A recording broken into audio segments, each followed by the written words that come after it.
Hey guys, what's up? So today we are going to be talking about the Clean Air Act.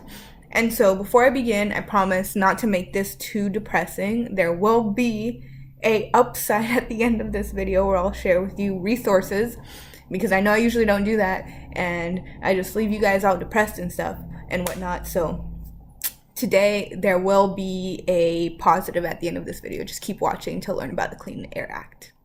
So first and foremost, why did we need it in the first place? Basically in like October 1948, there was this huge thick cloud of pollution that formed across an industrial town in Pennsylvania. This big cloud lingered around for about 5 days and ended up killing 20 people, and it caused sickness in over 6,000 people, which was a little bit less than half of the town's population. So you can imagine that's a lot of people being affected by air, you know. And then in 1952, over 3,000 people were killed in London's killer fog because the smog was so thick that like you literally couldn't see. It was like asphyxiation pretty much. And so events like this kind of started triggering something in us, and we were like, maybe what we're doing isn't like really healthy for us. You know, we breathe about 3,000 gallons of air each day, which is equivalent to 11,000 liters of air per day. So, you know, it's kind of important that the air that we breathe is safe and isn't going to kill us. So as you can imagine, the government started thinking of things that could possibly like reduce this.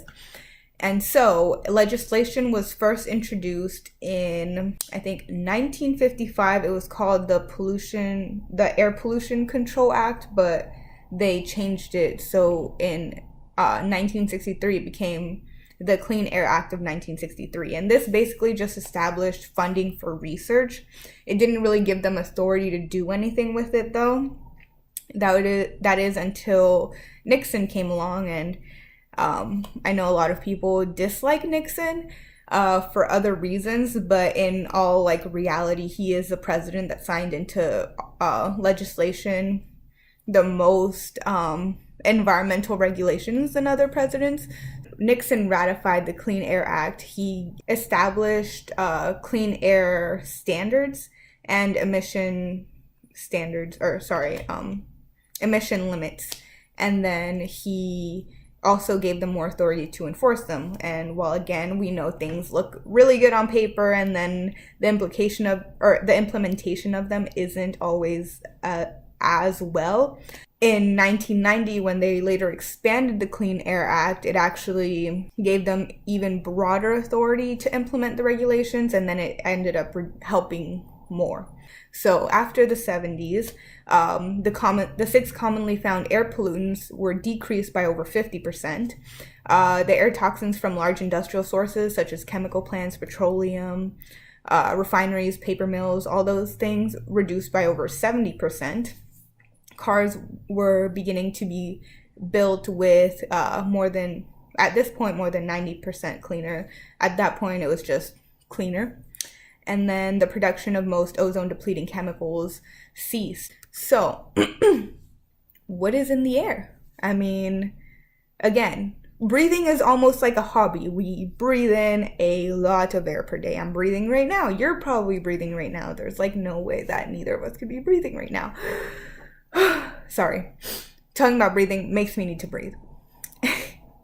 So, some of the toxins that are released into the air that are especially and particularly toxic are pollutants such as like benzene and vinyl chloride, which are highly toxic and can cause cancer, birth defects, and just nerve damage to your brain and things in your lungs. And I'm not talking about like you go outside one time, you breathe in benzene, and like now for sure 100% you're going to get one of these illnesses that I just listed. But it makes you more prone or more likely to be able to, it makes you more susceptible. There we go. That's the word I was looking for. And on top of that, the accumulation of you going outside and breathing it every day, that's kind of what drives it more than the fact that it's just out there. Because if a factory is going to be emitting some type of chemicals, it's not going to emit it one day and then never again for the rest of the year. It's probably going to continue doing it every single day, because whatever they're producing produces this chemical. So each time that they're making whatever it is, it's going to be produced, it's going to go into the air. If there's no air quality standards to stop it from doing so, then it's going to end up in your lungs because you live near the power plant. So that's why it's kind of important. And particularly, I want to get into two really important things. One of them is ozone, which we've heard some things about ozone. Obviously, everybody likes to talk about the ozone layer, but like, keep in mind, the ozone layer and ozone pollution are two separate things. So one of them, that being the ozone layer, we call good ozone, and then the other one we call bad ozone. So the reason that ozone is good when it's in the atmosphere and not I think it's the troposphere is where we are, right? Sorry, I keep mixing up my layers of the atmosphere. But the reason that it's good when it's in the atmosphere, aka the lower layer of the stratosphere, is because it blocks the incoming solar radiation that can be harmful to us, like such as UV radiation, which, as we know, causes skin cancer. So as long as we have that layer of ozone in the atmosphere, it's protecting us. And it is like the development of that layer is also what created life on Earth, just not to get too deep into that. But yeah, it did.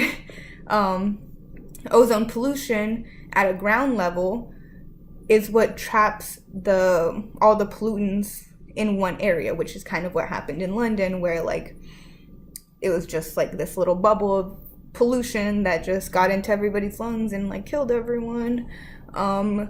And it's kind of why we think of big cities like Beijing, New York, LA. That's why cities like that are known to be really polluted, because they have a lot of ozone in them, which comes from cars, it comes from factories, it comes from anything that pollutes things into the air.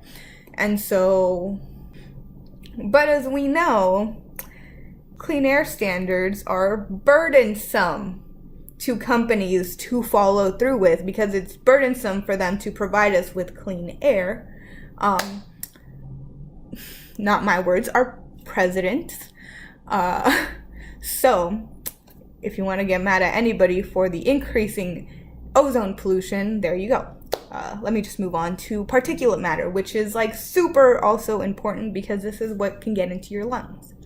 So particulate matter, also known as PM, the numbers next to it also stand for like the diameter of the particles in micrometers. So particulate matter comes from like dust, wood burning, smoke, those types of things. And like, again, their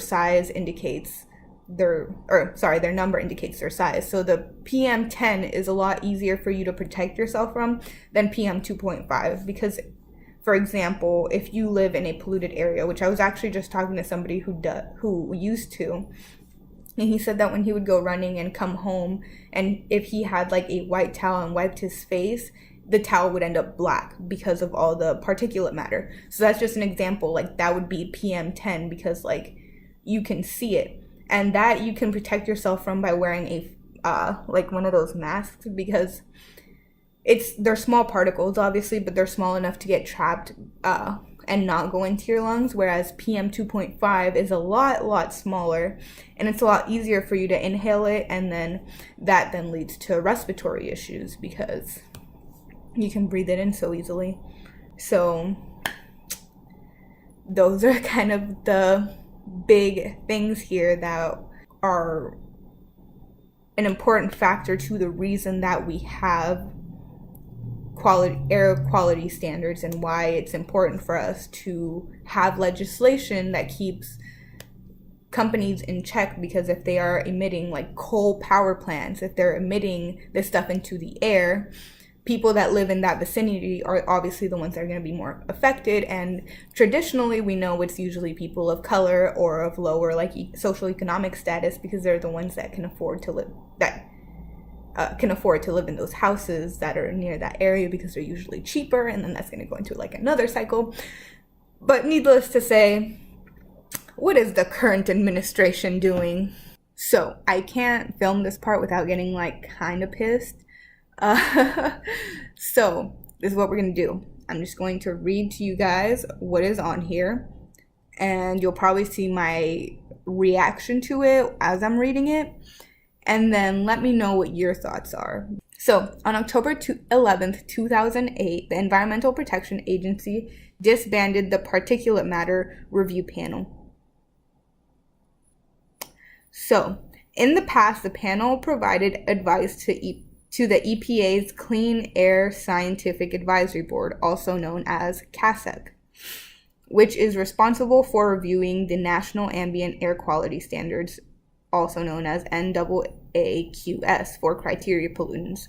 Under the Clean Air Act, CASAC is required to periodically review the NAAQS and recommend appropriate changes thereto to protect public health. When reviewing the NAAQS for PM, CASAC has historically relied on advice from the PM Review Panel, which is comprised of 24 university researchers with special expertise on health effects of PM. The panel will not, however, have a role in CASAC's next review. On October 11th, the EPA sent an email to the panel informing them that the CASAC PM Review Panel will no longer be involved with the agency's PM NASAC's review and your service on the panel has concluded. Let me just say this. Earlier this year, Trump wanted this panel to include less science and to include more outside reasons. So, like, for example, he wanted them to take into account economic impacts of the implementation of stricter air quality laws or whatever.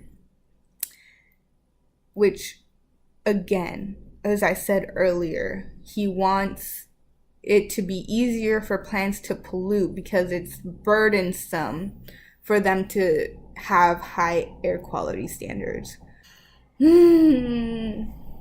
Okay, you know what? I'm gonna dig myself in a really like ranty hole if I keep going down this path. So again, just like leave me your comments down below and tell me what your opinions of this are and your interpretations of it, and like if I like misspoke or whatever, like let me know. But again, there's a difference between what is written on paper and what's actually happening. Like, for example, they could be doing like really good initiatives that on paper sound really good, but it's not going to get done if they're also cutting the funding to everything so that it can't get done. So, all right, guys, thank you so much if you watched until the end. I really hope that you enjoyed this video and that it was informative for you. I'm going to link down below the websites of a couple of organizations that are fighting the good fight, fighting for our clean air. Among them, one of them is a mom group that is fighting, among other things, for the Clean Air Act. And I think that mom groups are really inspirational because those are like people that like, I'm not saying that other people don't love their children, but it's like that is what their driving motivation is for this organization, which I think is really cool.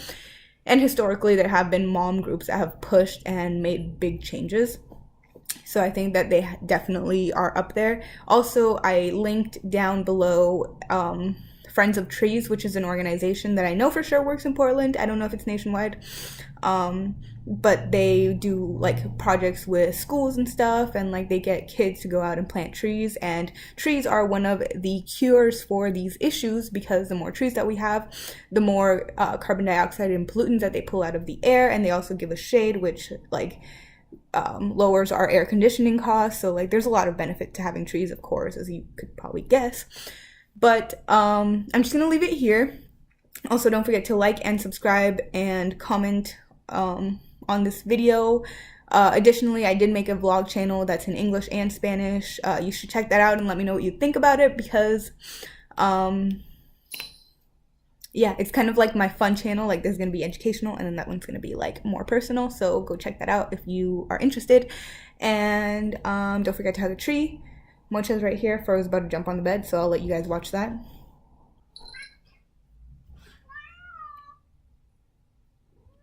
He's begging for food. So again, don't forget to hug a tree, and we will all see you guys next time. Bye.